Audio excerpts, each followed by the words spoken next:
Артымда турган имарат Ноокат шаарынын маданият үйү десем ишене белеңиз. Албетте жок. Бул жерлер маданият үйүнүн карамагына караган жерлер болгон. 57 сотых жер 11 жаранга мыйзамсыз менчиктештирилип кеткен. Маданият үйүнүн жетекчисинин айтымында 4 жылдан бери мыйзамсыз менчиктештирилип алган жарандарды сотко берип, сот процесстери ушул күнгө чейин уланып келгенин айтууда. Ноокат шаары мындан 29 жыл мурда эски Ноокат айылы болуп турганда 600 орундуу маданият үйүн курууга деп 1 гектар 20 сотых жер берилген. Бирок азыр аталган мекеменин 63 сотых жери гана калган. Маданият үйүнүн башчысы жердин кыскарып кетишине мурдагы жергиликтүү бийлик өкүлдөрүнүн түздөн түз катыштыгы бар деп эсептейт. Мамлекеттик, муниципалдык, социалдык маанидеги жерлердин жеке тараптарга берилбеши керектигин билип туруп, шаардын башчылары одоно мыйзам бузуу менен жерлерди берип жиберген деп айыптап жатат. 2010 жылы шаар мэриясы, мамлекеттик каттоо башкармасынын башчысы, ошол мезгилдеги администрация башчысы тил бириктирип туруп, 57 сотикти башка менчикке берип берген. 11 адамга берилип кетип атат. Бул жерде 4 объект өтүп кеткен. Биз менен эч кандай чатагы жок. Биз акыры айла кеткенде сотко бердик. Райондук сотто утулдук, областтык сотто уттук. Эми дагы эле сот улантылып атат.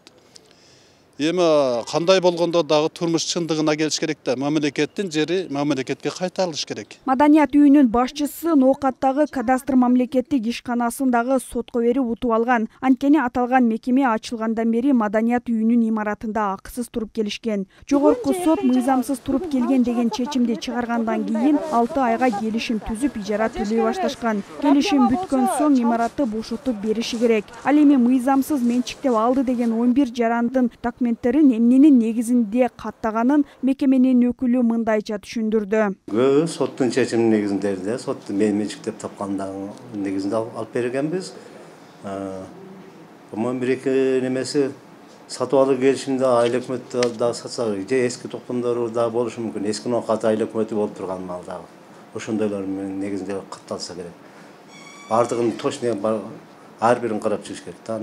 Кадастр түзүлгөн малды, түзүлгөн убакта Ош областтык администрациядан токтом чыккан, берилсин, жер ажыратылып берилсин, таап берилсин деп. Анын негизинде райондун администрациянын токтому чыккандагы ушул жерди бизге берген. Маданият үйүнүн ушунчалык квадрат жагын берилсин деген токтомду негизинде алганбыз. 1995 жылдагы Акаевдин чыгарган жарлыгына ылайык мамлекеттик, муниципалдык жана социалдык маанидеги жерлер жеке менчикке өтпөйт. Эгерде кандайдыр бир жол менен менчиктештирилип кетсе, мамлекет 95 жылдагы жарлыкка таянып, мүлктү өзүнө кайтарып алууга толук укуктуу. Ал эми Ноокат районунун шаар куруу жана архитектура башкармалыгынын башчысы маданият үйүнүн жалпы аянты 1 гектар 20 сотых жер экенин ырастады. Маданият үйүнүн жалпы территориясы 1 гектар 20 сотых болгон. Бүгүнкү күндө ал айланасындагы бүт жерлер менчикке соттун чечими менен өтүп кеткен. Сиз эми баягы мыйзамсызбы, мыйзамдуу ошону сурап атасыз да. Мыйзамсыз берилип кеткен соттун чечими менен маданият үйүнүн алды ачык бойдон маданий эстетикалык көрүнүштөргө ээ болуп туруш керек эле. Маданият үйүнүн айланасындагы окуялар боюнча Ноокат районунун акиминин дагы кабары бар. Ал мамлекеттик, муниципалдык жерлер жеке менчикке өтпөшү керектигин айтып, дайыма мыйзам тараптамын дейт. Маданият үй боюнча өзүңөр көргөндөй, мен жана айткандай жалпы аянтча, общий площадь, жалпы аянтча ушу коммерциялык объекттер курулуп кеткен да. Бияқта Ноокатта басайын деген жер жок. Өзүңөр көрүп атпайсыздарбы? Пробкалар эмненин себебинен болуп атат.